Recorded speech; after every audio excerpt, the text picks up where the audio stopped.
خیرکم من تعلم القرآن وعلمہ، تم میں سے بہترین شخص وہ ہے جو قرآن سیکھے اور سکھائے۔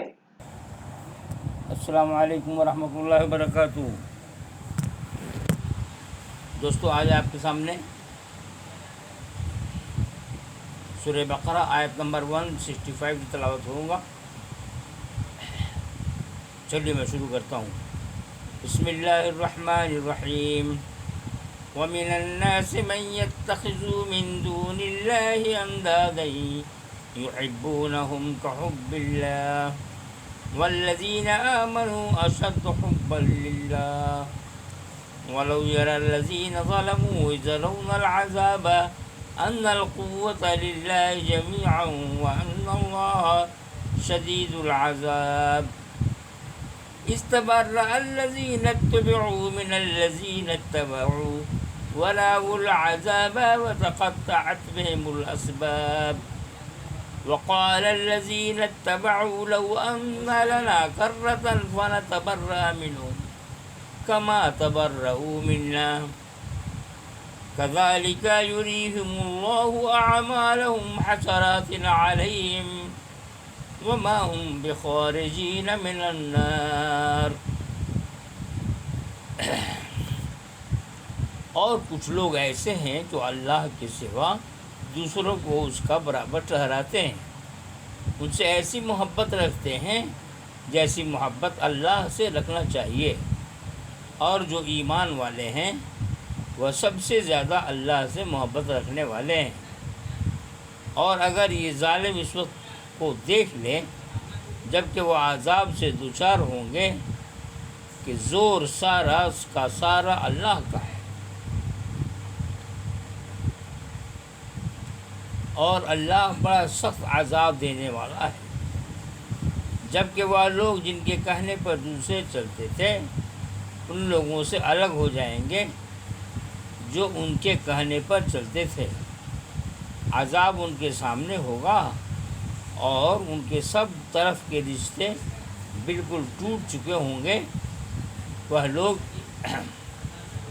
جو پیچھے چلے تھے کہیں گے کاش ہم کو دنیا کی طرف لوٹنا مل جاتا، کاش ہم کو دنیا کی طرف لوٹنا مل جاتا تو ہم بھی ان سے الگ ہو جاتے جیسے یہ ہم سے الگ ہو گئے۔ اس طرح اللہ ان کے اعمال کو انہیں حسرت بنا کر دکھائے گا اور وہ آگ سے نکل نہ سکیں گے۔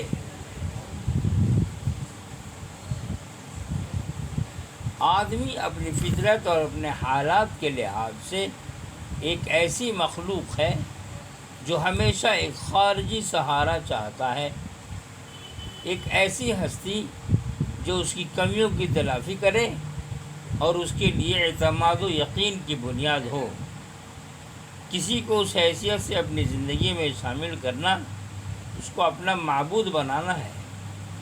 جب آدمی کسی ہستی کو اپنا معبود بناتا ہے تو اس کے بعد لازمی طور پر ایسا ہوتا ہے کہ آدمی کے محبت و عقیدت کے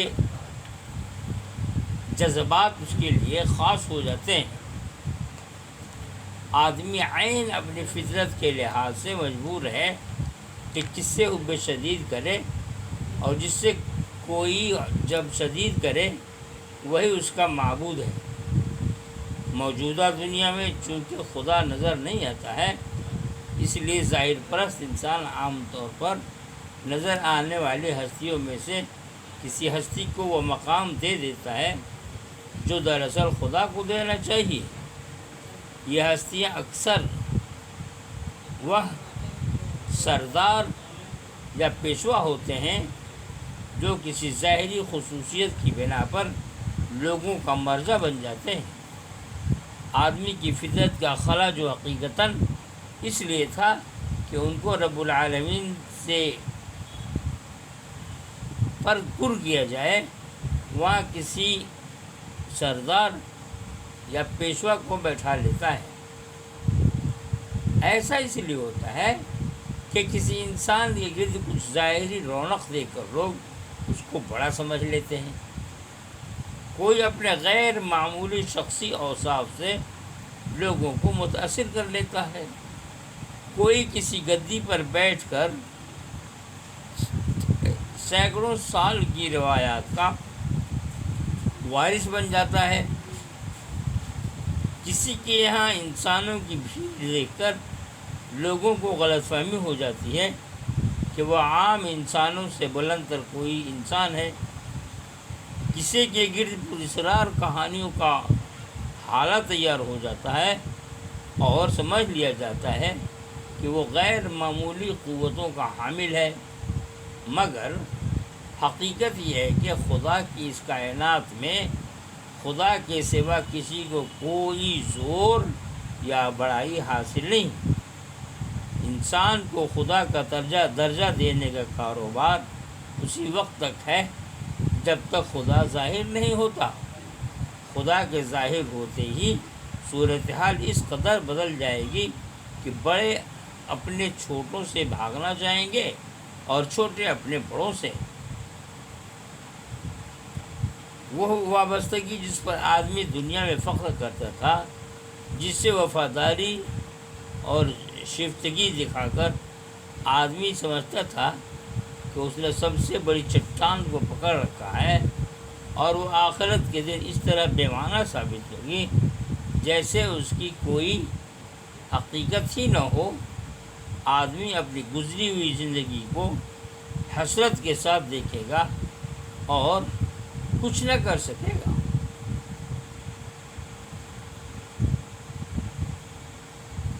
یا ایھا الناس کلوا مما فی الارض حلالا طیبا ولا تتبعوا خطوات الشیطان انہ لکم عدو مبین انما یأمرکم بالسوء والفحشاء وان تقولوا علی اللہ ما لا تعلمون وَإِذَا قِيلَ لَهُمُ اتَّبِعُوا مَا أَنزَلَ اللَّهُ قَالُوا بَلْ نَتَّبِعُ مَا أَلْفَيْنَا عَلَيْهِ آبَاءَنَا أَوَلَوْ كَانَ آبَاؤُهُمْ لَا يَعْقِلُونَ شَيْئًا وَلَا يَهْتَدُونَ وَمَثَلُ الَّذِينَ كَفَرُوا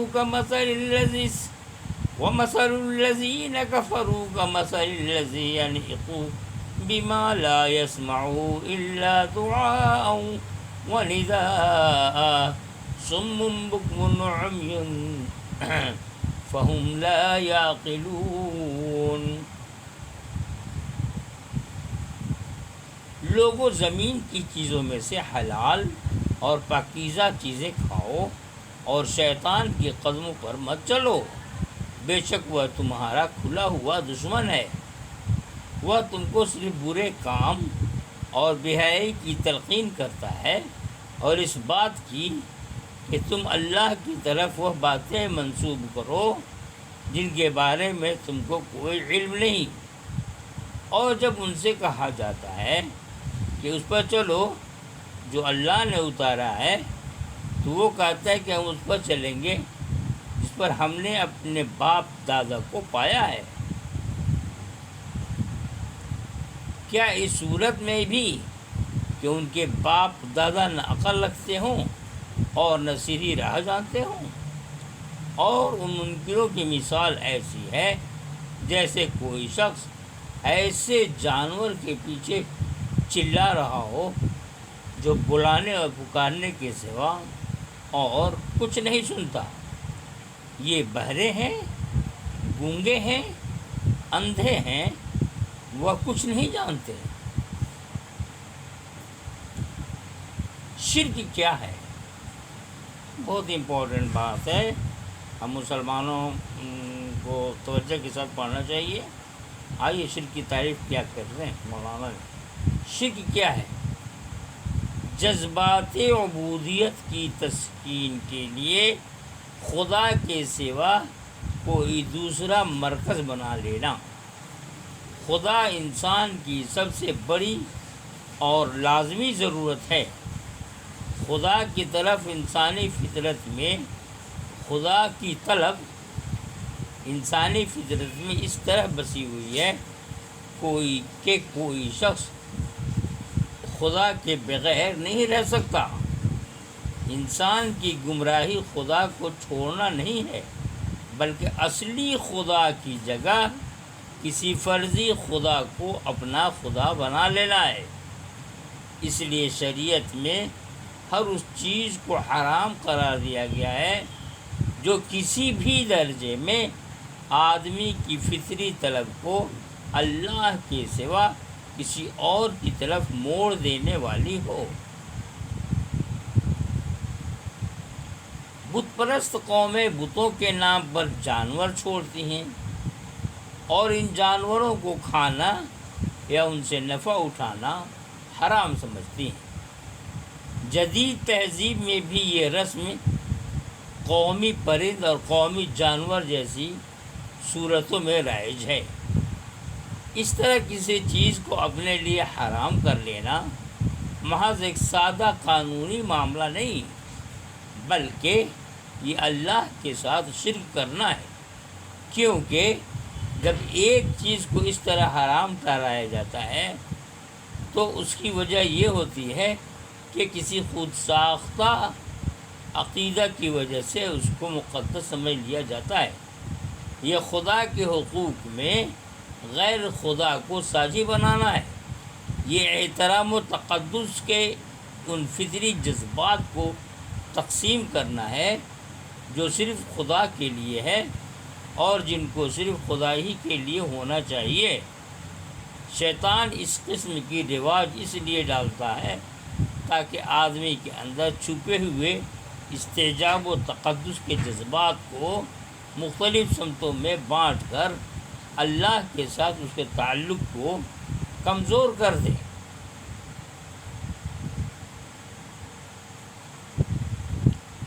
ایک بار جب کسی غیر اللہ کو مقدس مان لیا جائے تو انسان کی توہم پرستی اس میں نئی نئی برائیاں پیدا کرتی رہتی ہے۔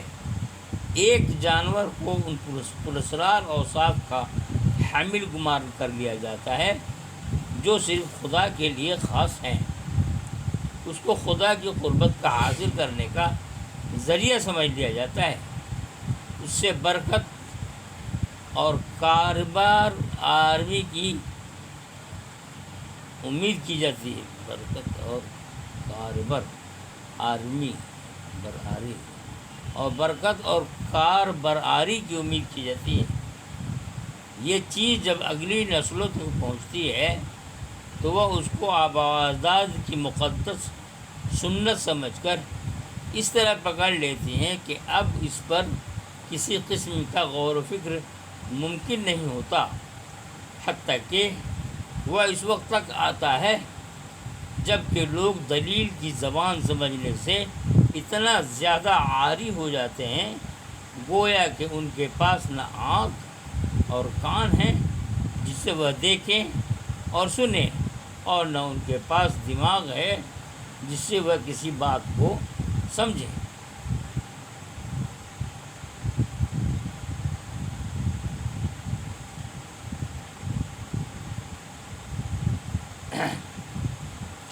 یا ایھا الذین آمنوا کلوا من طیبات ما رزقناکم واشکروا للہ ان کنتم ایاہ تعبدون انما حرم علیکم المیتۃ والدم ولحم الخنزیر وما اہل به لغیر اللہ فمن اضطر غیر باغ ولا عاد فلا اسم علیہ ان اللہ غفور رحیم ان الذین یکتمون ما انزل اللہ من الكتاب ويشترون به ثمنا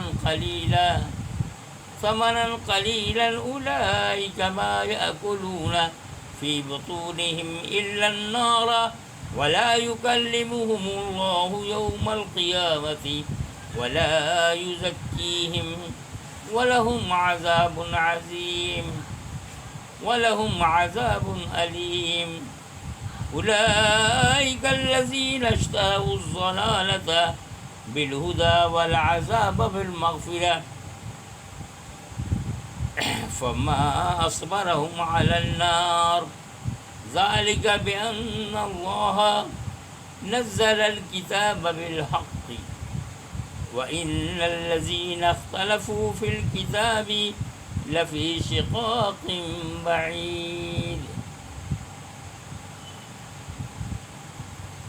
اے ایمان والو، ہماری دی ہوئی پاک چیزوں کو کھاؤ اور اللہ کا شکر ادا کرو اگر تم اس کی عبادت کرنے والے ہو۔ اللہ نے تم پر حرام کیا ہے صرف مردار کو اور خون کو اور سور کے گوشت کو، اور جس پر اللہ کے سوا کسی اور کا نام لیا گیا ہو۔ کہ جو شخص مجبور ہو جائے وہ نہ خواہش مند ہو اور نہ حد سے آگے بڑھنے والا ہو تو اس پر کوئی گناہ نہیں ہے۔ بے شک اللہ بخشنے والا مہربان ہے۔ جو لوگ اس چیز کو چھپاتے ہیں جو اللہ نے اپنی کتاب میں اتاری ہے اور اس کے بدلے میں تھوڑا مول لیتے ہیں، وہ اپنے پیٹ میں صرف آگ بھر رہے ہیں۔ قیامت کے دن اللہ نہ ان سے ہم کلام ہوگا اور نہ ان کو پاک کرے گا، اور ان کے لیے دردناک عذاب ہے۔ یہ وہ لوگ ہیں جنہوں نے ہدایت کے بدلے گمراہی کا سودا کیا اور بخشش کے بدلے عذاب کا، تو کیسی سہار ہے ان لوگوں کی آگ کی۔ یہ اس لیے ہے کہ اللہ نے اپنی کتاب کو ٹھیک ٹھاک اتارا، مگر جن لوگوں نے کتاب میں کئی راہیں نکال لی وہ ضد میں دور جا پڑے۔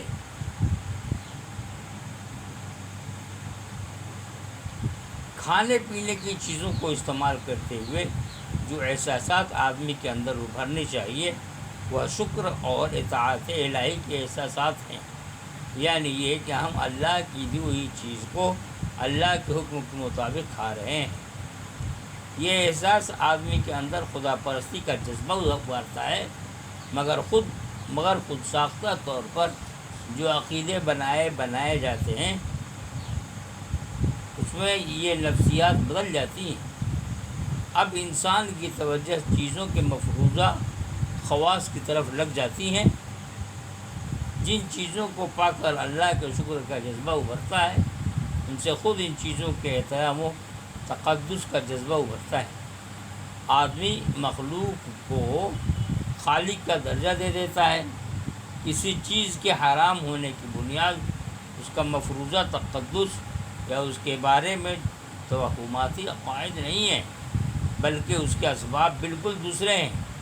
یہ کہ وہ چیزیں ناپاک ہوں اور شریعت نے ان کی ناپاکی کی تصدیق کی ہو، جیسے مردار، خون، سور، یا خدا کے پیدا کیے ہوئے جانور کو خدا کے سوا کسی اور نام پر ذبح کرنا وغیرہ۔ اضطرار کی حالت میں آدمی حرام کو کھا سکتا ہے، یعنی پریشانی کی حالت میں، جبکہ بھوک یا بیماری یا حالات کا کوئی دباؤ آدمی کو اس کے استعمال پر مجبور کر دے۔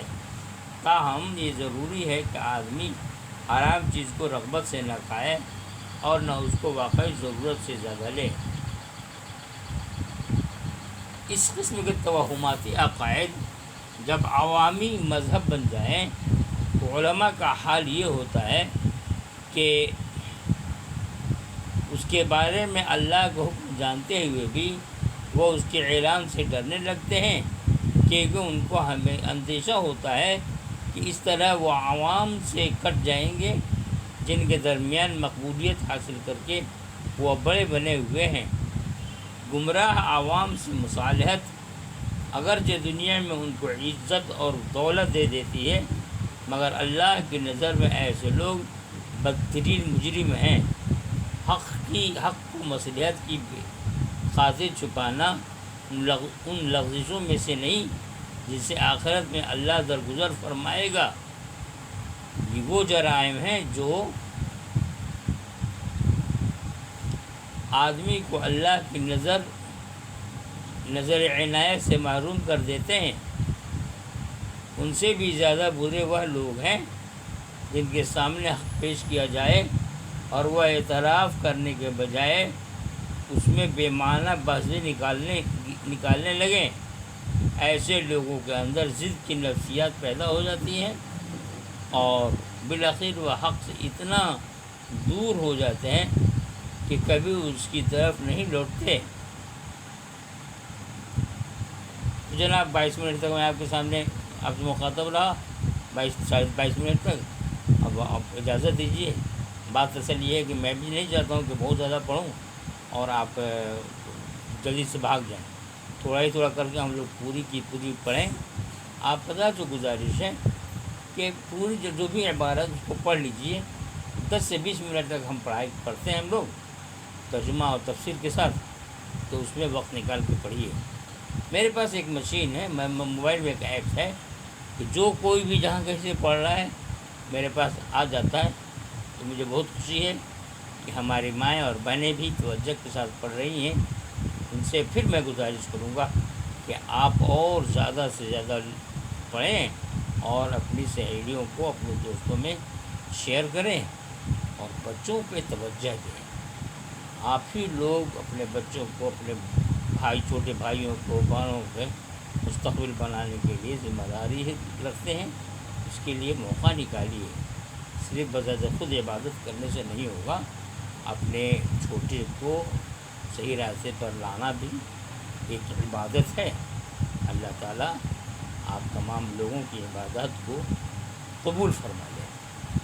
اسی موبائل میں دیکھتا ہوں کہ ینگ بلڈ بہت شوق سے پڑھ رہے ہیں یہاں پہ، تو بہت خوشی کی بات ہے کہ ینگ بلڈ جو چیز چاہے وہ کر سکتا ہے۔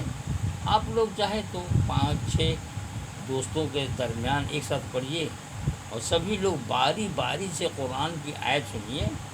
ترجمہ اور تفسیر تو ایک مرتبہ پڑھ لیجیے کافی ہے، لیکن قرآن کی جو اصل عبارت ہے، جو عربی ہے، اس پہ توجہ دینے کی ضرورت ہے۔ اور اگر آپ لوگوں میں سے کوئی حافظ صاحب ہیں تو وہ تو بالکل سردار بنیں گے، وہ غور سے پڑھیں اور لوگوں کو پڑھنے کی طرف ترغیب دیں۔ امام صاحب بھی چاہے تو توجہ کے ساتھ اپنے مقتدین کو پڑھا سکتے ہیں، یعنی بس سرگرم رہنے کی ضرورت ہے اور کوئی خاص بات ہے نہیں۔ میں زیادہ سے زیادہ آپ کا وقت نہیں لوں گا، 20 منٹ 25 منٹ میں میرا وقت ختم ہو جائے گا، اور اتنے ہی تھوڑا تھوڑا ہم لوگ پڑھیں۔ اللہ ہم تمام لوگوں کی حفاظت کو قبول فرمائے۔ فی امان اللہ۔ السلام علیکم ورحمۃ اللہ وبرکاتہ۔